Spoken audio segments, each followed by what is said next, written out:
هنتكلم النهاردة عن اوركا اي دي. هو اختصار Open Researcher and Contributor ID. هو عبارة عن معرف فريد من نوعه يمثل المؤلف. تمام. ليه بقى؟ هو معظم اسماء الاشخاص مش فريدة من نوعها، كتير من الناس ليهم نفس الاسم. الناس بتستخدم اصدارات مختلفة في الاسماء خلال حياتنا العلمية والمهنية. يعني ممكن الاشخاص يستخدموا ابجديات او اختصارات او مصطلحات بتمثل الاسم. ممكن اسماء يعني يبقى مثلا حد اسمه احمد صلاح مثلا، او انجينير احمد، او احمد ايه، او اس احمد، او هكذا. يعني في تنوع في تمثيل الاسماء. تمام.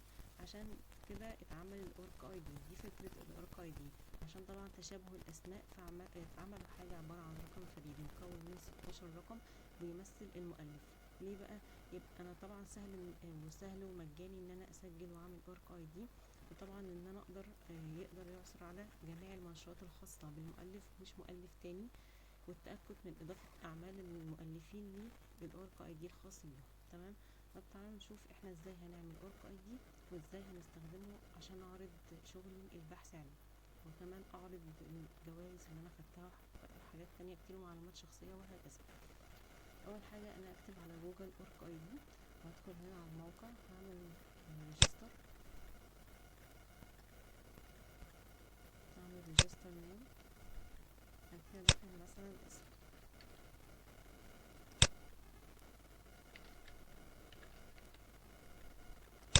هدخل بريد او عادي، ممكن جميع او غير جميع.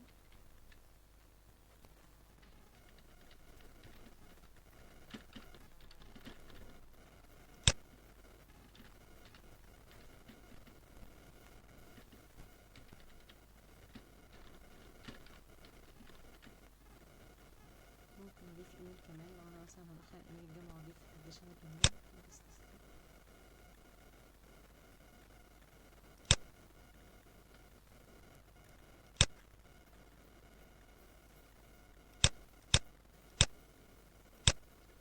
مش الايميل فيه غلط بس. هدخل باسورد للأورك اللي هستخدمه بعد كده في الأورك اي دي.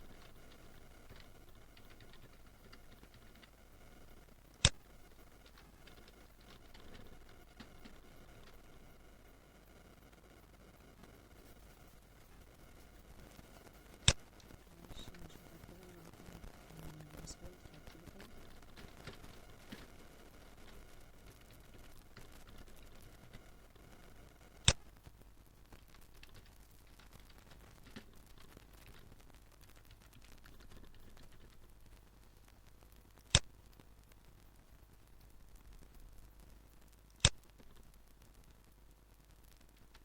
مثلا انا شغال فين حاليا،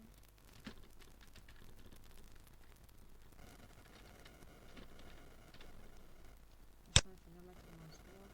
ممكن اقول انا شغال اي قسم، التايتل بتاعي، هل ده هيبقى متاح لكل الناس ولا اونلي مين. مثلا هختار everyone، next step.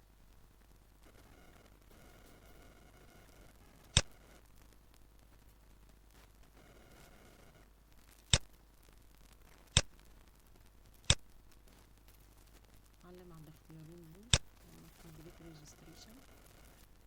تمام. انا كده خلاص اتعمل ليا اورك اي دي، هو ده. تمام. لما باجي اسجل دخول بيه ممكن احفظه عندي، اخد كوبي وبس اسجل الدخول بيه المرة التانية وبالباسورد اللي انا عملته، او بدخل بالايميل بتاعي اللي انا سجلت فيه. تمام. لو انا عايزه اعدل في الاسم بتاعي اضغط هنا من نيوز واعدل زي ما انا عايزه وسيف جينجر. لو انا عايز اضيف ايميل يعني اسم تاني مستخدم ليا او معروفة بيه، اعمل هذا ايميل مثلا من النوع ده، سيف التنس. طبعا هنا كده اضاف اسم كان قلت نون از بايوجرافي، هي عبارة عن معلومات، ممكن اقول نبذة مختصرة عني، انا بعمل ايه، شغالة فين، كذا حاجة بتوصفني يعني. اهم من ان انا تبتدي. وهنا بعد فيريفيكيشن ايميل، هنفتح الايميل بس عشان نفعل الحساب اللي احنا عملناه.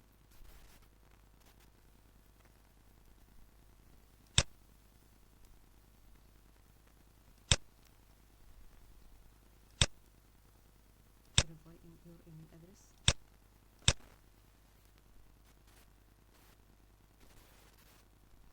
تمام. وانا عايز اضيف الوظيفة بتاعتي انا شغال حاليا فين، هعمل اد الامبلويمنت. ممكن اكون مثلا كنت شغال في جامعة تانية وبعد كده اشتغلت في جامعة تانية دلوقتي، فممكن اضيف هنا مثلا انا شغالة في جامعة او في مركز بحوث مثلا اضيف الاورجنايزيشن والسيتي موجودة فين واللوكيشن. ولو الديبارتمنت والتايتل والستارت والاند، لو انا مثلا شغال فترة في حتة وبعد كده في حتة تانية. وهنا لينك لو انا مثلا ليا صفحة في المكان اللي انا شغال فيه، ممكن اضيف هنا اللينك بتاعي. لو انا مثلا شغال في موقع في مكان واحد بس طول عمري، ممكن اضيف هنا اللينك اد مثلا وسيف ايمجز. وهنا بعمل سورت للوظايف اللي انا اشتغلتها عن طريق مثلا تايتل الستارت اند او سورس. education and qualification، انا ممكن اضيف التعليم بتاعي. مثلا انا اخدت البكالوريوس من امتى، في جامعة ايه، كلية ايه مثلا، وبرضو اخدت الماجستير امتى في جامعة ايه، في كلية ايه، وهكذا. ممكن اضيف حاجة اسمها qualification. تمام. qualification دي مثلا يعني حاجة زيادة عني أنا عملتها، أو مثلا أخدت خبرة في مكان، رحت مثلا في مركز مثلا أخدت خبرة فيه لمدة سنة مثلا وهكذا. هنا مثلا هضيف مثلا اخترت education، هختار أنا كنت مثلا شغال، أنا أخدت البكالوريوس في جامعة المنصورة مثلا، السيتي كانت المنصورة، اللوكيشن أو الكونتري ايجيبت، مثلا ديبارتمنت كمبيوتر ساينس. وهنا لو ليا لينك او ليا حاجة بتعرفني ممكن احط هنا اللينك. والفيزابيليتي تو everyone save changes.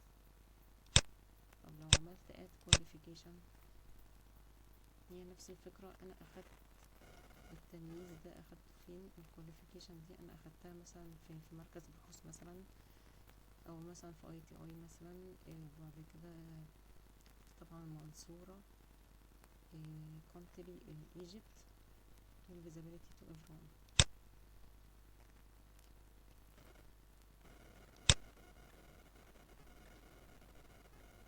البوندنج، لو انا اخدت دعم من مؤسسة ما دعمتني مثلا ماديا او كده، فانا ممكن ان انا اضيف عن طريق سيرش اند لينك، وبختار هنا dimensions wizard، وبيبتدي ان انا بديله الاكسس ان هو يدخل باسم حسابي. عايز اكسس، هو يبتدي يبحث اذا كنت انا اخدت دعم قبل كده ولا لا، بس هو هنا ملقاش.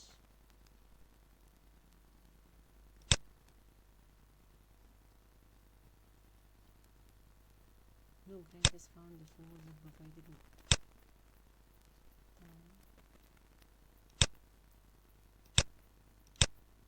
ممكن اضيف الدعم مانوالي لو انا ملقتوش في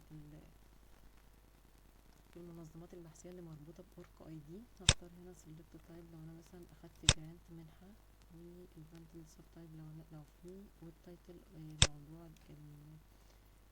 موضوع البروجكت اللي انا اخدت منحة عليه، ولو في لينك يعرف الموضوع، لو في description وستارت واند، تاريخ بداية ونهاية، والمؤسسة اللي داعمة ليا ايه، موقعها فين، والكونتري او اللوكيشن لو انا عايزة اضيف ايدنتيفاير ليها، والفيزابيلتي تو everyone، او ممكن مضيفش. اخر حاجة بقى الوركس دي، اللي هي الابحاث العلمية بتاعتي اللي انا عملتها. تمام. هو المفروض اصلا لما البحث بيتنشر مثلا في حاجة دولية او كده تبع المنظمات البحثية اللي اصلا مربوطة بأوركيد، او الناشرين كبار الناشرين برضو مربوطين بأوركيد، هو بيتضاف تلقائي على حسابي. تمام. طب في اوبشن تاني ان انا اضيف الاعمال بتاعتي عن طريق سيرش اند لينك. بختار هنا، هو ممكن يبحث في كل جزء، او بختار هنا بقى المكان اللي انا نشرت فيه، يعني مثلا كروس ريف ميتا سيرش مثلا، وبديله الاكسس ان هو يدخل يدور باسمي. ممكن هنا اساعده ان انا اديله التايتل، بس انا مش هعمل ده، ممكن تعملوه انتوا لو عايزين. اللو اي، ممكن اللو اي بتاع المقالة بتاعتي اللي انا نشرتها اقوم حطاه كده، اخدها كوبي بوست احطها هنا، وريتريف ورك فيلد فندق اد باب ميد اي دي. برضو لو انا ممكن ابحث عن الشغل بتاعي باستخدام الباب ميد اي دي. واد بيبتكس، ده بيبتكس ده سايتيشن فورمات، يعني البيبر بتاعتي مثلا موجود على جوجل سكولر او ريسيرش جيت، وانا نزلت البيبتكس سايتيشن فورمات ليها وبضيفه هنا، بحمل الملف وتشوز فايل بيبتكس فايل تو امبورت، واد مانوالي في الاخر. لو انا مثلا البحث بتاعي منشور في مجلة محلية مش في مجلة دولية، مثلا في مجلة الكلية في مصر او كده، ممكن ان انا اضيفه بقى مانوالي. انا بستخدم بضيف، بختار هنا الورك تايب مثلا اللي هو هنا جورنال، ممكن ندور على جورنال ارتكل، واقول هنا التايتل بتاع الشغل بتاعي او العمل او البحث بتاعي، ولو في سب تايتل الجورنال تايتل، عنوان المجله، بابليكيشن ديت اتنشر امتى، اللينك لو هو ليه رابط بقوم حاطط الرابط هنا على طول. وممكن هنا اختار لو هو ليه سايتيشن محدد، دي كلها سايتيشن فورمات، بختار السايتيشن اللي انا عايزه واكتب هنا السايتيشن، وممكن اضيف ديسكريبشن لو انا عايز، ممكن اضيف هنا ايدنتيفاير، واختار هنا نوع الايدنتيفاير، في كذا حاجه مفيده لينا، اشهرهم مثلا الارك اي دي، وفي الاركايف اي دي، الاركايف، وفي اللي هو الاي اس اس ان، ده اللي هو بيبقى خاص بالنسخة المطبوعة، واللو اي ده اللي بيبقى خاص بمقالة منشورة في العالم الرقمي. تمام. وهنا الايدنتيفاير يو ار ال، هنا مثلا هو ده طبعا سيلف، يعني الريليشن شيب هو سيلف، ده انا اللي عامله. لو هو بارت مثلا من كتاب او كده بختار بارت اوف، لو هو فيرجن، لو هو ليه اكتر من فيرجن بختار فيرجن اوف، لو هو معمول له دعم بختار باندل باي. هنا بقى بيساعدك ان انت تضيف ناس مثلا يعني مش ظاهرة في الصورة، لو مثلا حد شارك معاك مثلا او كان ليه مشاركة في العمل بتاعك، انت عايز تضيف له او يعني تديله الفضل في الشغل اللي انت عملته، فهو بيديك الاوركيد الاوبشن ده. انت مثلا ممكن يعني ممكن تضيف هنا ادى نظر كونتريبيوتور، واضيف اسم الشخص، واضيف هو عمل لي ايه، ويبقى ظاهر. تمام. بعد كده في الاخر الفيزابيليتي تو ايفري وان، وبعد كده سيف ايديت. تمام. دي كلها اهم الحاجات اللي موجودة ازاي استخدم الارك اي دي. الاكونت سيتنج بقى هي ريموف دبليكيت ريكورد، دي حلوه ان في ناس كتير قوي بتعمل اكتر من حاجة، فهنا انا ممكن اعمل اضيف هنا الدبليكيت ريكورد ايميل والباسورد بتاعه، هو يعمل له ريموف لو ليا اكتر من ارك اي دي. بس كده. اتمنى تجربوه وتقولوا رايكم فيه ايه. هو اساسا الاورك اي دي بيستخدم في كثير من السبمشن في المجلات، يعني المجلات الدوليه او حتى المحليه بيطلبوا الاورك اي دي. الدوليه طبعا عشان الشغل البحث بتاعك اول ما يضاف يتنشر على طول، والمحليه برضو ايه بيطلب